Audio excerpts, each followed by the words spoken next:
प्यारे दोस्तों, मेरी बातों को ध्यान से सुनिएगा। मानकर चलें कि एक आदमी के साथ एक खतरनाक एक्सीडेंट हो जाता है। एक्सीडेंट से उस आदमी की गर्दन के नीचे से उसका शरीर काम करना लगभग बंद कर देता है और उसके ऊपर का भाग यानी उसका दिमाग अभी भी एकदम अच्छे तरीके से काम कर रहा है। अब एक सवाल का जवाब दीजिए कि उस आदमी का दिमाग ट्रांसप्लांट करके किसी और के शरीर में जोड़ा जा सकता है?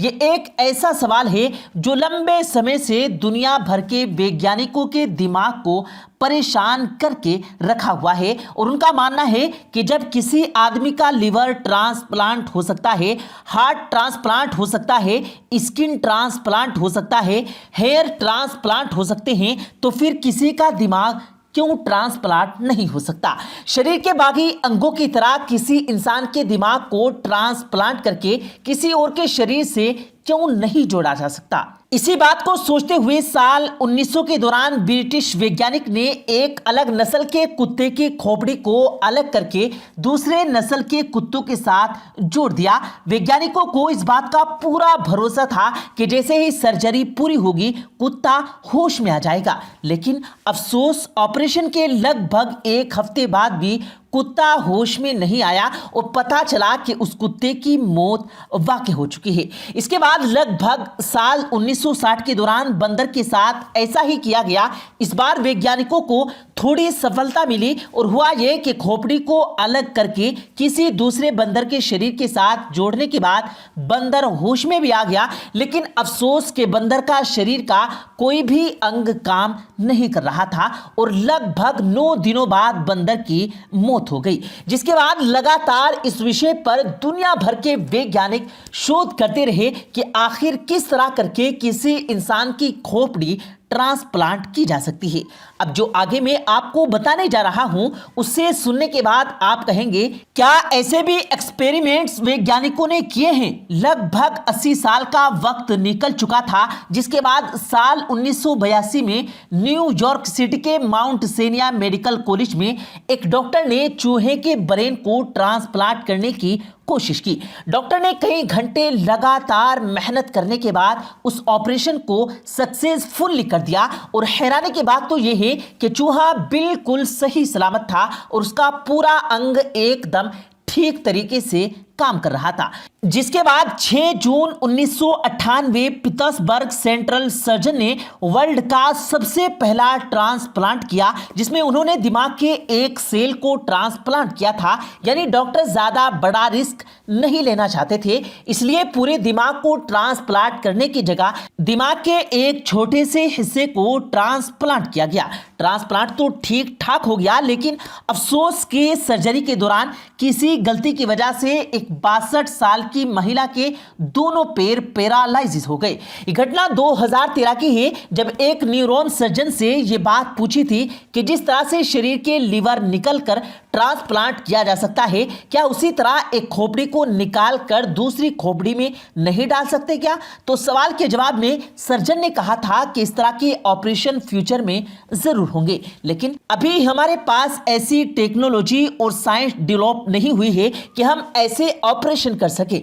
दिमाग के स्पाइनल कार्ड में नर्व फाइबर को जोड़ना बहुत मुश्किल होता है। नर्व फाइबर को मेरा मतलब है कि दिमाग से निकालकर हमारे दिमाग से शरीर के छोटे छोटे अंगों तक बड़ी बारीक, जिसे हम अपनी आंखों से नहीं देख सकते, वैसे नस जोड़े होते हैं। उन सभी को काट कर वापस से जोड़ना अभी की टेक्नोलॉजी के हिसाब से हमारे लिए असंभव है।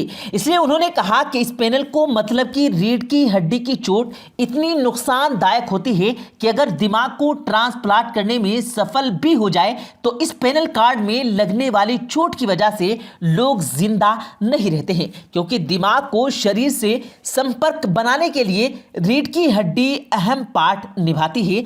ऐसे में अगर दिमाग को ट्रांसप्लांट किया जाए तो सिर से जुड़ी हुई हड्डी में चोट लग जाएगी और इतने बड़े ऑपरेशन झेलने के लिए कोई बॉडी जल्दी तैयार नहीं होगी। इसलिए ब्रेन ट्रांसप्लांट से पहले एनिमल टेस्ट किया जाता है और जब एनिमल किया जाता है तो सरकार से पूरी परमिशन लेनी पड़ती है और ये प्रोसेस काफी लंबा होता है। आज भी इस प्रोसेस को सही से करना मेडिकल साइंस के लिए एक चुनौती है। किसी भी ब्रेन ट्रांसप्लांट कराने के लिए बहुत ही ज्यादा रुपयों की जरूरत होती है, लगभग 13 मिलियन डॉलर। अगर भारतीय रुपयों में बात करें तो लगभग 9 करोड़ 620 लाख रुपए। इसमें लगभग 150 ऑपरेशन होते हैं। इन सभी ऑपरेशन में लगभग 36 घंटे का वक्त लगता है। इनमें सबसे इंपॉर्टेंट काम ब्रेन को फ्रीज करना होता है, जिससे दिमाग के पूरे सिस्टम को रोक दिया जाता है और फिर दिमाग को मरने से बचा लिया जाता है। गर्दन और नसों को जोड़े वाले ट्यूब्स को गर्दन में फिट कर दिया जाता है और फिर स्पेनियल कॉर्ड को काट दिया जाता है। यह सबसे मुश्किल काम है। स्पेनियल कॉर्ड को काटने के लिए किसी आम चाकू का इस्तेमाल नहीं होता। इसे काटने के लिए हीरे से बने चाकू का इस्तेमाल होता है और आखिर में मसल्स और ऑर्गन्स को फिर से जोड़ा जाता है। ये काम ठीक उसी तरह होता है जैसे कपड़ों को सिला जाता है। ये काम बहुत मुश्किल होता है क्योंकि दिमाग इंसान के शरीर का सबसे इंपॉर्टेंट पार्ट होता है। ब्रेन ट्रांसप्लांट करना आज भी साइंस के लिए एक चुनौती बना हुआ है क्योंकि इस वक्त पूरी दुनिया में अब तक ऐसा एक भी केस नहीं है जब किसी एक इंसान की खोपड़ी को उसके शरीर से अलग करके किसी दूसरे शरीर के साथ फिट किया गया हो। इस वक्त दुनिया में ऐसे कई वैज्ञानिक मौजूद हैं जो ब्रेन ट्रांसप्लांट के ऊपर शोध करना चाहते हैं। उनका मानना है कि अगर उन्हें शोध करने का मौका मिले तो वो सफलतापूर्वक ऐसा काम कर सकते हैं, लेकिन ये काम इतना रिस्क वाला होता है कि किसी की जान भी जा सकती है। इसलिए किसी भी देश की सरकार इसे तरह के शोध की इजाजत नहीं देती। अमेरिका के एक डॉक्टर का कहना है कि उन्होंने इस तरह के ट्रांसप्लांट करने की इजाजत अमेरिका में नहीं मिल रही, इसलिए वो चीन में जाकर इस ट्रांसप्लांट पर शोध करेंगे। इसलिए उन्होंने ऐसे लोगों की जरूरत की है जो अपने अंगों को दान करने की इच्छा रखते हो। आपको जानकर हैरानी होगी, शोध करने वाले इस वैज्ञानिक पर भरोसा करते हुए रूस में रहने वाले एक शख्स ने अपने ऊपर शोध करने की इजाजत भी देती है। दरअसल रूस में रहने वाला एक आदमी ऐसा है जिसका दिमाग तो ठीक तरह से काम करता है, लेकिन उसका शरीर का कोई भी अंग ठीक तरह से काम नहीं करता है। उसके सभी अंग लगभग बेकार हैं, लेकिन इस ट्रांसप्लांट के पीछे बहुत ही पैसे खर्च होने वाले थे, जो पैसे समय पर अरेंज नहीं हो सके। ये वजह है कि पैसों की कमी की वजह से वैज्ञानिक समय पर इस शोध को आगे नहीं कर सके। इसी बीच रूस में रहने वाले उस शख्स की शादी हो गई और शादी के बाद उसकी पत्नी और परिवार वालों ने उस डॉक्टर के साथ किए गए एग्रीमेंट को खत्म करवा दिया। अब वो डॉक्टर इस बात का इंतजार कर रहा है कि कोई आदमी ऐसा है जिसके ऊपर उस तरह का शोध किया जा सके। और प्यारे दोस्तों, जाते जाते आपको बता दें, ऑर्गन ट्रांसप्लांट किसी को नई जिंदगी देने का जरिया है। अगर किसी इंसान का कोई अंग खराब हो जाता है तो उसके उस अंग को ट्रांसप्लांट करके उसकी जिंदगी को बचाया जा सकता है। लेकिन आपको जानकर हैरानी होगी, हमारे देश में किडनी के लिए 4 साल, लिवर के लिए 2.5 साल और हार्ट अटैक के लिए 2 साल की वेटिंग लिस्ट है, क्योंकि कोई मरने के बाद भी अपने अंगों को दान नहीं करना चाहता। बात अगर राजस्थान की करें तो राजस्थान में 20,000 मरीजों को किडनी, 25,000 को लीवर और 8,000 को हार्ट की सख्त जरूरत है। लेकिन सरकार की कई कोशिशें, लाखों रुपए खर्च करने के बाद भी पिछले 2 साल में हालात और बिगड़े हैं। शायद आपको यकीन ना हो, लेकिन इतनी भारी डिमांड होने के बाद भी साल 2018 में सिर्फ 4 ट्रांसप्लांट हो पाए हैं और साल 2019 में सिर्फ 1 ट्रांसप्लांट हो सका। और प्यारे दोस्तों, अक्सर हमारे कुछ लोगों की मृत्यु इस तरह से होती हैं जिनमें उनका दिमाग शरीर से पहले मर जाता है।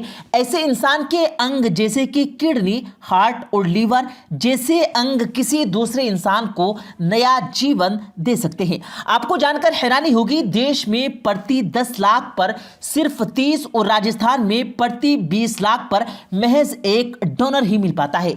यानी कि देश में 10 लाख लोगों को किडनी की जरूरत है तो उनमें से महज 30 लोगों को किडनी डोनेट करने वाला आदमी मिल जाता है। देश के 34,000 से ज्यादा लोग कई साल से ऑर्गन का इंतजार कर रहे हैं और ज्यादातर लोग तो ऐसे हैं जो डोनर का इंतजार करते करते ही मौत की नींद सो जाते हैं। प्यारे दोस्तों, आपको बता दें, किसी इंसान की मृत्यु के बाद भी उसके शरीर के कुछ अंग कई घंटों तक जीवित रहते हैं। यह कहते हैं कि इस काबिल रहते हैं कि यदि उन्हें किसी और के शरीर में लगा दें तो वो फिर से जीवन देने का काम करते हैं। मरे हुए इंसानों के शरीर में सबसे कम समय में आंखें और सबसे अधिक समय तक किडनी इस लायक रहती है कि उन्हें किसी और के शरीर में लगा सकते हैं। लेकिन अफसोस, जानकारी के हिसाब से 99% से ज़्यादा लोग ऐसे हैं जो अंगदान करने में रुचि नहीं रखते। अगर अंगदान किया जाए, हर साल न जाने कितने हजार लोगों को मरने से बचाया जा सकता है। मेरे दोस्तों, उम्मीद करते हैं कि आपको ये जानकारी अच्छी लगी होगी। वैसे जाने से पहले आपसे एक सवाल है, आपके मुताबिक मरने के बाद क्या अंगदान करना सही है या गलत? हमें कमेंट बॉक्स में ज़रूर बताइएगा। वीडियो पसंद आने की सूरत में वीडियो को दिल से लाइक करें और अपने दोस्तों के साथ इस वीडियो को सवाब की नीयत से जरूर शेयर करें और मजीद ऐसी ही वीडियोस पाने के लिए हमारे चैनल को सब्सक्राइब करना मत भूलिएगा। मिलते हैं फिर ऐसी ही एक नई वीडियो के साथ, तब तक के लिए अल्लाह निगहबान।